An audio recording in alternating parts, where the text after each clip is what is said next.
question. Oh, pizza. Exactly. Makes it easy. There's no other answer besides pizza. There is Oh, not even, I'm so glad that someone else agreed. there is no other answer. I mean, I love other foods, but if you're going to think about one thing to eat over and over again, the diversity, the flavors, there's nothing. There's no choice besides pizza. Joyce, if you're choosing pizza, what kind, since you're in Chicago? Well, I am very, very, very, my favorite is Pequod's. That's a good one.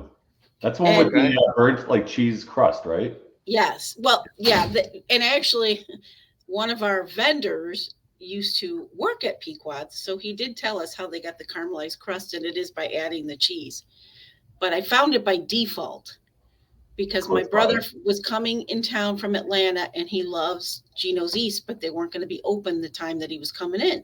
So we lived in Bucktown at the time. So I was like, well, let me see what's open. So they were open till like 1 a.m. So I'm like, let's go here. And that's been our staple since. Wow. A good choice. Pequods? Pequods? Yeah, Pequods. Pequods, yeah. Otherwise, I'm a Giordano's guy, but in Chicago. Okay. Chicago. I was going to say I'm a Lou Malnati's guy. Okay. In this conference, I can't even. If you're at Lou Malnati's, we're not going to talk about this any longer. If anyone's just joining, we are talking about the one food we would eat for the rest of our lives, and we got narrowed into Chicago pizza. But yeah, if everyone, while they're kind of rolling in, we'll just keep chatting. And if you want to comment where you're coming in from, I'm sure we got a broad host of people. So we'll give it about 1 or 2 more minutes before we really dive in.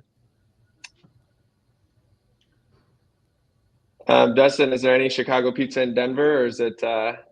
No, I mean, if I were to choose the best pizza period, I don't think is Chicago. I love Chicago pizza, but I think first off, all pizza is great pizza.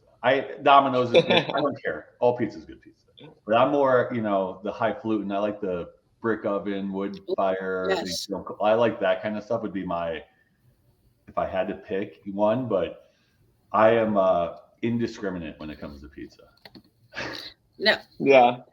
Did you ever try Roots in Chicago or Peace, Patty, when you were living when you lived out here? I haven't had either of those. We got Valerie commenting Pequods and Giordano's all the way. All right. So she gets it. Valerie knows what's up. And then we got Matt coming in from Chattanooga. I'm sure we'll have some other comments. And here we got Dustin in Denver and Joyce in Chicago. And so we are pretty spread out as well. Atlanta, best pizza is Antico. Man, this is like a great. Atlanta, they said Antico. What part of Atlanta is that? Where is that in Antico? I'm not sure. We'll have to dig it up. This is going to be a great crowdsourcing of like the best pizza across the country. We might not even get to anything else. A LinkedIn Live on pizza. It's actually funny. The one trade show that I desperately want to go to is there's a pizza expo in Vegas that I would think would be amazing to go to. Oh, Patty, you should sponsor me as an attendant to the pizza expo for quality assurance purposes. Of course, we'll send you in there.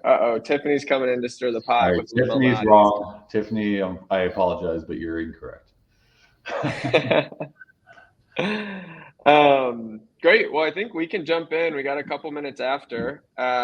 Maybe we can just start kind of with intros, but really thanks everyone for joining. We're really excited to dive in and just explore how QA leaders can get CEOs on board for food safety.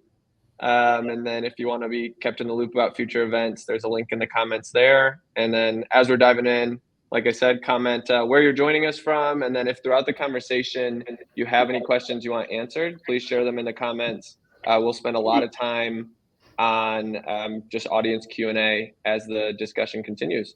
But then really our one goal for this conversation is really for any QA food safety leaders or, fighting the good fight of food safety, that they'll feel more equipped to get CEOs or budget teams to invest in food safety in their facilities. So I'll pass it off for intros. Would love to hear just who you are and then also why you work in food. So we'll go Joyce first and then Dustin. Hi, thank you, Patty, for inviting me, and thank you for everybody who agrees with Pequods and for joining us, and just saying hi to Valerie we've done business together. So I'm glad that you put Pequods on there. Maybe I'll continue to do business with you for that. And coincidentally, where Valerie works is where I started my career in the food industry. So I started out with a degree in microbiology and immunology and ended up working at a company that did food testing.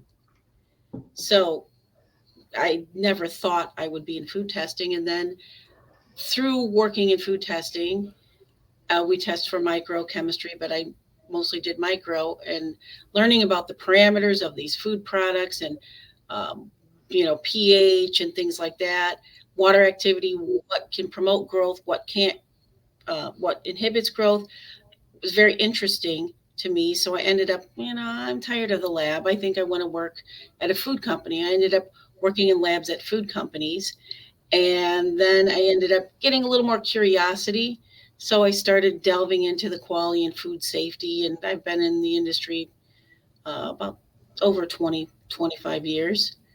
Um, and I'm very fortunate now that the company I work for is Eli's Cheesecake is they very much support any of my endeavors into food safety. They invest, they understand they want to stay out of the public eye with a recall or anything like that. And so they're very supportive of everything we do, anything I put in front of them. But it's taken me a long time to get to that. It takes a long time to learn, and it takes a long time to learn how to finesse somebody and give them the right information to achieve your goals. Awesome. Thanks, Joyce. And Dustin, what about you? Just love an intro on yourself and then why you're working in the food space. Hey everyone, my name is Dustin Finkel. Appreciate you guys joining us. Appreciate Patty you throwing this together. I have a kind of varied career, I guess. I started my career in investment banking, actually switched into food after getting my MBA. And honestly, the reason I love being in food is because I love eating food. And I will tell you, one of the great things about being in food is it's an industry where we actually get to provide products that people engage in daily. It's a it's a necessity that we all see, feel, touch, smell. And the whole experience of creating food products, developing them, getting them on shelf is fantastic. And so I've had the opportunity to work, if you can see behind me, some of the biggest CPGs in the world, to starting my own food company. I've run my own manufacturing plants in different parts of the US. I've had a varied career, everything from kind of the bottom level all the way up through CEO and operator of multiple companies. And my experience with QA has been varied, and I think that's why it's a great opportunity to talk through maybe how to present things from a QA perspective upwards. But excited to be here. Love the food industry, love health and wellness in particular, and happy to provide any insights that people have questions on. Great. Thank you both.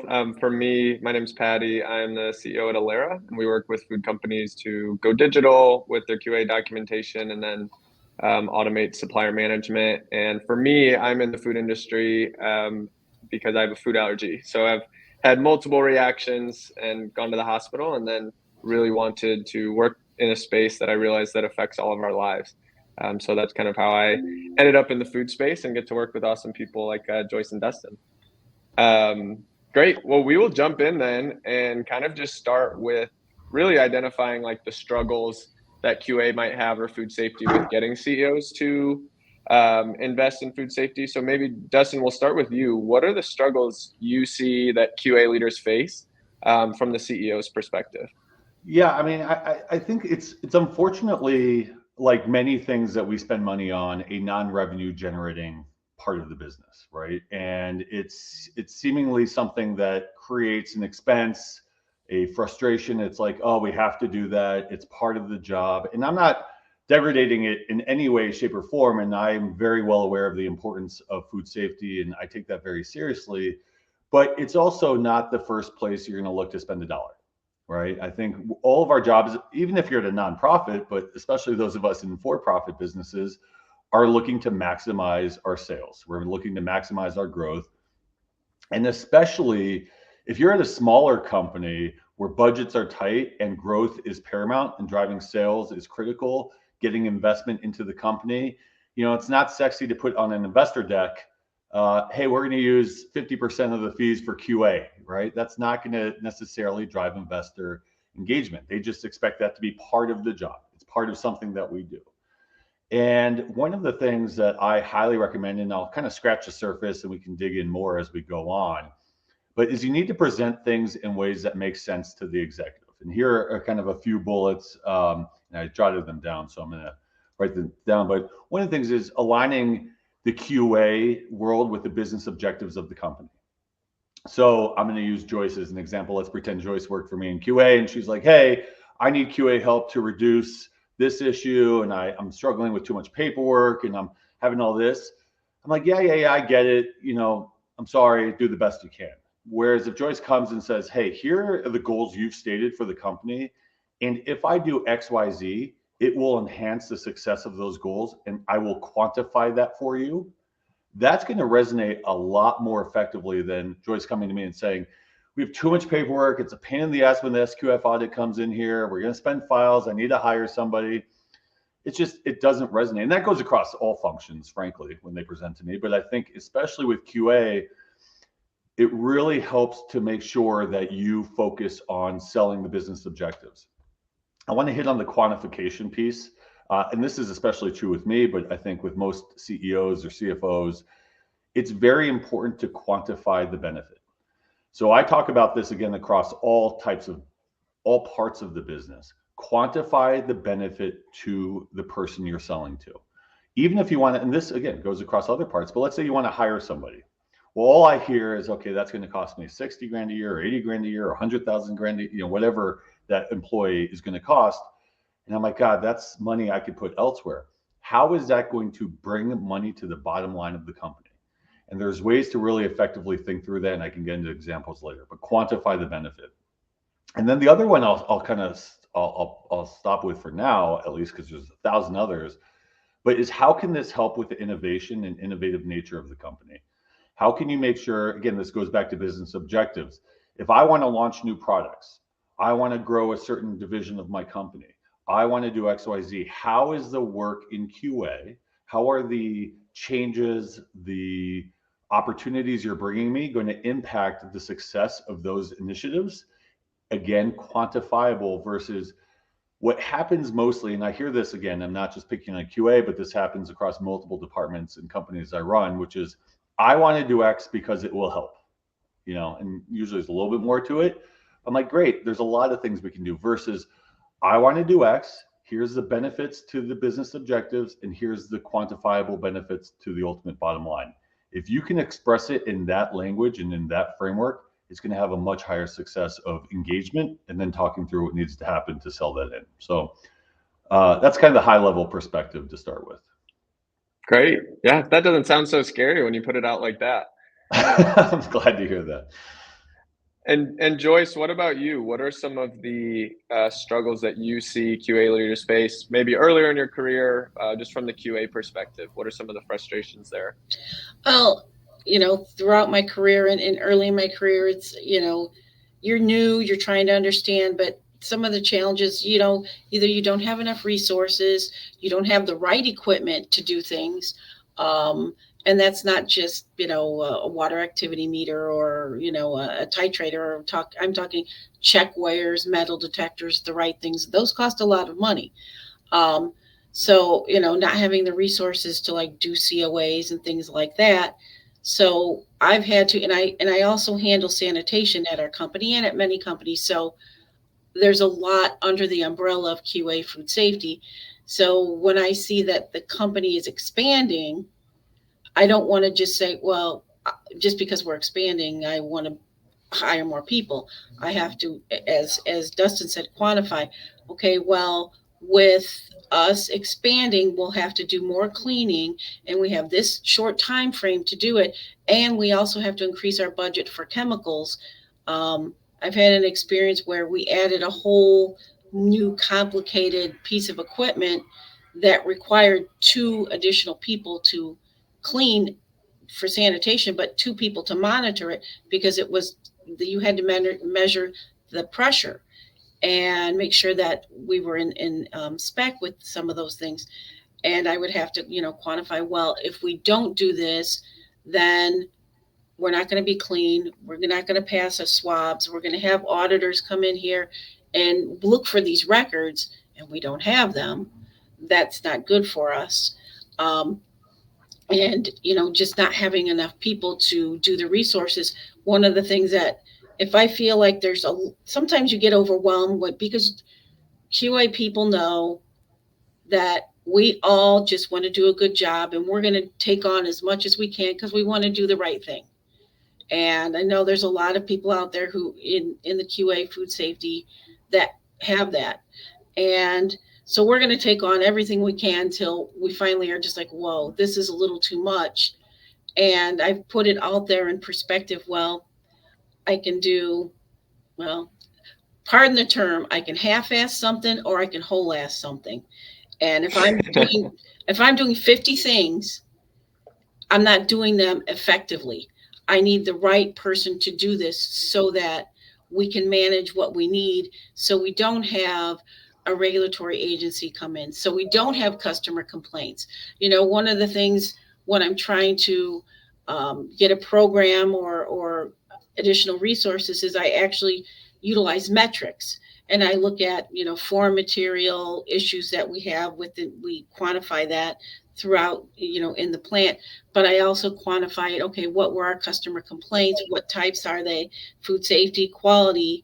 If we have the right equipment, the right resources, we certainly want to reduce our customer complaints, because when you have a lot of customer complaints, it filters out there into the environment, and people, it tarnishes your brand.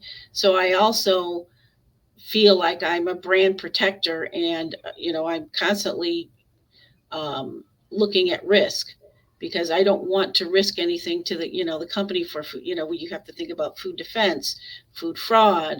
Are we doing everything right in our process? So there's a lot of things that you juggle. So when you kind of explain to a CEO or CFO who's making decisions about how you spend money, and you say, these are the programs I'm responsible for, and this is what it takes, I'm not giving the full attention to each one. So I need an expert or an extra hand who can help me with these things to be more effective. But I also do, as I said, I use metrics and KPIs and put that in front of a CEO or a CFO to kind of get some traction on, this is what I need and this makes our company better. But and I don't leave it at just it makes us better. I put it in, I quantify it. Well, with extra people, I can reduce complaints by 20%. I can reduce these foreign material issues and follow up and be preventive instead of reactive with our maintenance, with our preventative maintenance program. So, and food safety and quality, and we interact with the whole organization. So we're not just food safety QA, we interact with maintenance.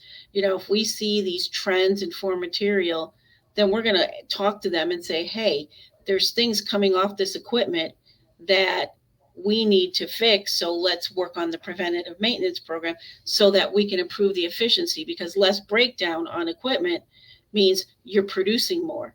So CEOs, CFOs, they like to hear the word, you're going to reduce downtime. So that's another way to really push home when you really need a resource. Hey, these resources can help us delve into, I can look at this data, because I think there's a lot of people in quality assurance who collect data to collect data, and they don't do any analysis on it. I had that happen with me as well, where what are we doing with this data? I'll come into a company and say, well, why are you recording that? What do you do with that? Do we do anything with it? Do you analyze it? Do we make decisions on it? No. Then why are you taking it? Well, because we are told to. So also think about, don't just do things to do things. Find out why you're doing it and what the results, because if you can take something that's on paper and digitize it where you could make decisions faster, that helps too. And I know there's a lot of programs and things out there that, we can utilize, but I do like to trend as well, besides doing KPIs, but seeing a trend, seeing a chart. Sometimes you can tell somebody what the benefit is, but if you put together, a chart, a bar chart, a line graph, whatever, and show them what the trend is over time and how you can make it better, sometimes that also helps. So I try to use those tools as much as I can. Data is very important, and results are important, and reducing downtime and recalls are really important with, talking to upper management on how to achieve your goals, and gather resources, equipment, whatever that you need. Yeah. No, that's great. And it sounds like what you're doing, Joyce, on a daily basis is like, as food safety leaders, you are really translating like, hey, this is great for food safety, but you're translating it to the CFO, CEO in terms that, one, resonate with them, but two, they understand where it's like, oh, we're not just increasing food safety, we're reducing downtime. So it sounds like food safety is on the translating kind of between, yeah, and quantifying, like you said. Dustin or Joyce, you both mentioned quantifying things. Do either of you want to dive in on more of that? And I guess just for everyone watching, if you want to throw any questions in, if you want to throw some emojis in, if what Joyce is saying is resonating with the QA folks, feel free to do that. Yeah, I'll jump in on something Joyce said, and you kind of brought it back towards the end there, which is the downtime thing is a great example. So I think about changeovers, I think about production. Anyone who runs a plant on the revenue side, and QA knows this too, the way you make the most money is by turning on a machine and running it as fast as humanly possible and keep it running, right? But we all know there's changeovers, there's cleanings. If you have allergens, you got to focus on things like that. And so, great example with a changeover and a cleaning that Joyce brought up is when I had my QA folks come to me and share, look, we got to clean this, and it's going to take 2 hours to clean this. And then if you think about shift times, that might run out the day. You might not be able to produce again that day or whatever. Whereas you can say, hey, if we add more people, if we do it this way, if we add this type of equipment, if we automate, whatever it might be, we can get this down to 30 minutes. I'm making all this up, obviously, but you get this down to 30 minutes. That gives us 90 minutes to turn back on the machine, potentially get an extra level of production. Here's the revenue associated with that. And again, we're not expecting, by the way, I don't expect a QA person to know all those metrics in terms of revenue and margins and all things like that. So part of this is engaging and fostering executive champions that can help you with that, partnering with the accountants or partnering with the CFO or partnering with the finance team, depending on how big your company is. But I think if you go in with the mentality of like, hey, I want to prove this to be right, or maybe you're wrong. I mean, look, there's plenty of times, even a CEO, where I want to sell something to the private equity ownership. I do that. I put the hypothesis out there. I do the analysis, and I might not be right. And so, but that's part of the process. And I think if you engage your execs and say, here's something I want to do, here's what I think it will do, let me do the analysis, and whether or not it's true or not, that will dictate the answer. And I think, I'm a big fan of the quote unquote scientific method, right? But I use all the time in business. What's my hypothesis? What's the information I need to evaluate whether or not that's right or wrong? And to present that. I think what happens with a lot of QA folks, and again, this is a QA conversation, but I think this goes across a lot of departments, is you have this idea, you think it's better for the organization, and then you don't quantify it, or you only quantify it in a way that is beneficial to what you're trying to sell, versus truly seeking to understand how this is good, bad, or ugly for the organization and presenting that effectively. And I think if you build the relationship where I trust that you're going to bring me the good and the bad, you're like, look, I had this idea. I think it's better for the organization. Turns out it may not be profitable. I still think we should do it. Here's why. Or, you know what? I wanted to do this. I did the analysis. Turns out it's not good, but hey, it was an idea. I'm going to trust those things over time that you present without you having to do that level of due diligence in the future. So. No, that's great. And Joyce, how do you go about that in your role? I think what Dustin's saying makes a lot of sense. I think the scientific method is a great starting point. But for people, QA folks who are maybe less Excel wizards like Dustin, how do you go about kind of starting to quantify it and bringing it in. I think partnering with accounting or finance is a great way to think about it. But what about you, Joyce? What do you do? Well, I do agree Excel is a very good tool, but some of the things that I've run into is if I have an Excel sheet, I build a database, and then you have like 5,000 databases that are not talking to each other. And, if you don't have there's things that I don't have a program for, but I have an Excel sheet, but I can, you can sort and get whatever you need and get a chart out of Excel, but sometimes I need more information. So I've created just databases on my own for either COAs, lab results, uh, all sorts of different data and technical data sheets, raw material specifications. So um, I'm working to try to organize all of that so it's in one place, and that I need sometimes I need information just like other QA folks a little faster than digging through paper. Like, I'm just not an advocate of paper just because it takes a long time, but and that's not an excuse I can give to a CEO or a CFO that, oh, well, I don't want to look through the paper, but it's, I'm more efficient to give you the answers you need faster and more efficiently if I'm looking at, something rather than digging through papers. I can't do a recall fast enough if I have to go through and look through a bunch of files. Um, excuse me. Yes, Sharon, I do agree. I see that she wrote, you can't have a good food safety culture without a good company culture. I'm very fortunate at the company I am at that we have a good culture, and they do support all the food safety initiatives. But really, for me, is data organization, and I'm trying to get my information digital in one shot so that I can have a dashboard and really look at these things and look at charts so that I can have things at my disposal a lot faster to make a decision. And also, I might miss something. Like, as I said before, sometimes you are collecting data to just collect data.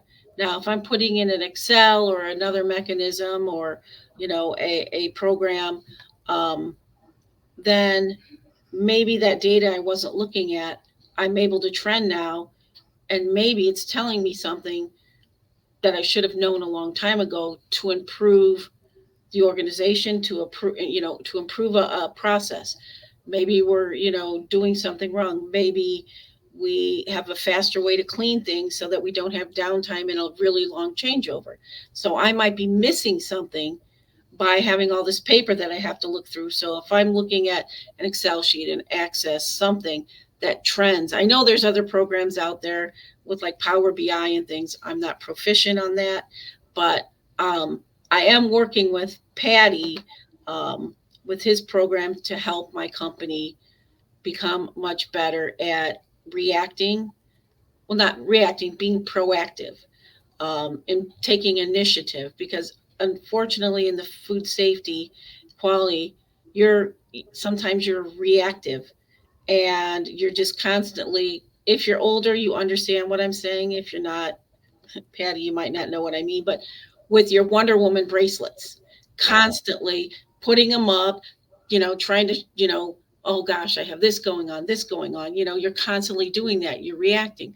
But if you have information that can tell you what's going on, then you can start to be proactive and work with, again, maintenance, other departments to anticipate things and say, oh, hey, you know what? I saw a recall, or I saw a trend in my data that's telling me that, you know what, maybe we need to start doing this as well as what, in addition to, and this is why, because it will prevent this, rather than saying, oh gosh, I have to put all this stuff on hold, or I have a recall because we didn't do something. So, trying to get that information and sometimes doing, digitizing things really, I think, makes a company stronger, because I'm pretty sure there's a lot of people in the food safety um, and quality who have to look through papers all the time, and we all know it's not fun, and sometimes it's easier too with an audit. When you have an audit, um, to just pull up a sheet, pull up a spreadsheet, pull up trending things like that. It's helped me tremendously. Um, just having KPIs with audits, and I can show that to an auditor. Hey, we are paying attention to these things. It's part of your food, your management commitment is, we have a food safety meeting each month. We're looking at these KPIs. We're looking at these trends. We're talking about them as a group to figure out where to go next. And, oh, we have had a 5 or 10% reduction in foreign material month to month, or this trend we had, maybe we were getting a lot of metal internally, told us to talk to maintenance so that they addressed a piece of equipment, so then there weren't so many machine breakdowns. So then you're making someone like Dustin happy because you're just running as fast as you can because you don't have to stop because there's issues. So it's really helping us organize too, working with Patty. You've helped us think about things and how to organize things better. So too, it's sometimes it's collaboration, and seeing, having someone from the outside kind of bringing a different perspective also tells you, hey, look at things a little bit different. But food safety and quality, we do have a lot of things that people don't always appreciate, all the things that we have to do to think about food fraud, food defense. You have to be proactive in these things and anticipate them so that you don't end up with a problem. You know, no one wants to be in the recall. No one wants to be Quaker right now with, all the recalls that they've had with their cereals and granola and things like that. You don't want to be in that situation, nor do you want to be, in a situation because something's labeled wrong. So by Oh, looking at your programs and looking at trends really helps you improve. so it sounds like, Joyce, and thank you for that. And we love working with you as well. And it sounds like you're saying like unlocking data allows you to take it and kind of, spoon feed it to somebody like Dustin in the CEO spot and say, hey, this is the data. This is how we're saving you money. This is how we're reducing downtime. No, that's awesome. I think we could spend a lot of time really diving in on quantifying. I know we are, believe it or not, already at time. So we're going to open up for a little bit of Q&A as long as everyone doesn't mind going over for a couple minutes here. I thought this was a great question from Roselle. She says, does a company really have food safety culture? There's faulty infrastructure not addressed within a year. Microdata suggests as potential vector contamination. Yeah, really just kind of like, how does food safety culture relate to good company culture? That's a really good question. I've been thinking about that question since I saw it pop up. It's hard.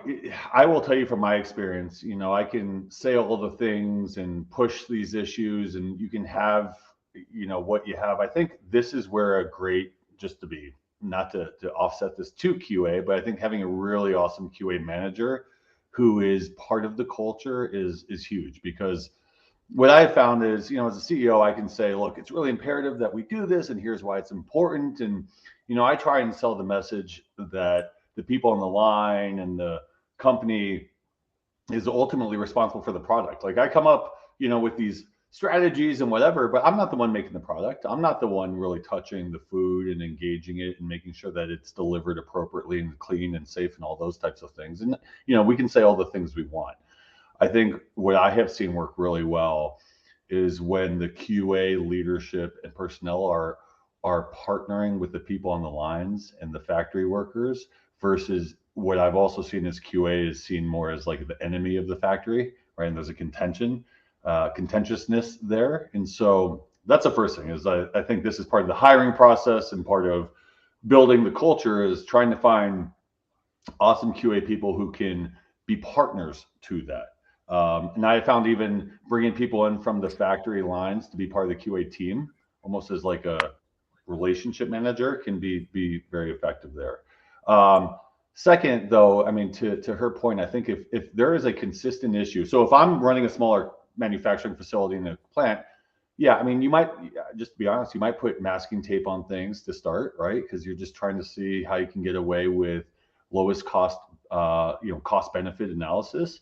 But I do think if there's a consistent issue and it's not being addressed effectively, then there's I mean, to not use this lightly, but a cancer in the organization that needs to be addressed. And so, I'm always going to try the best cost benefit answer first, and then if it's not a fix and it's going to impact our company's success, it's going to put our consumers in danger, then we have fundamental issues we got to solve. So no, that's great. And Dustin, I do agree with you that as I hope I'm pronouncing the name right, Russell, put out there, if you're not taking care of something, you don't have a culture. If you continually see these things, and I appreciate that he talks about the trust with his QA people, and it is important to bring these things up, that if you're seeing that you have possible vector contamination, that could really put you in a serious situation, and you have to really present that to your company, that this could put us in a serious situation. We could be in a recall situation if we're not addressing microbial data and contamination. And we want to, as QA people and food safety people, we kind of have this inherent kind of we feel obligated to protect the people who consume our food, to consume the general public. So if you're not really taking that seriously, then you really, not Roselle, but her company really push the urgency, because it could really put you in a serious situation. Nobody wants to be in that situation. And if you can quantify, I mean, one of the things you can do is say, well, this recall from this company with a similar issue costs this much. We don't want those things to incur. But it does show that maybe you don't have the food safety culture that maybe you think you do.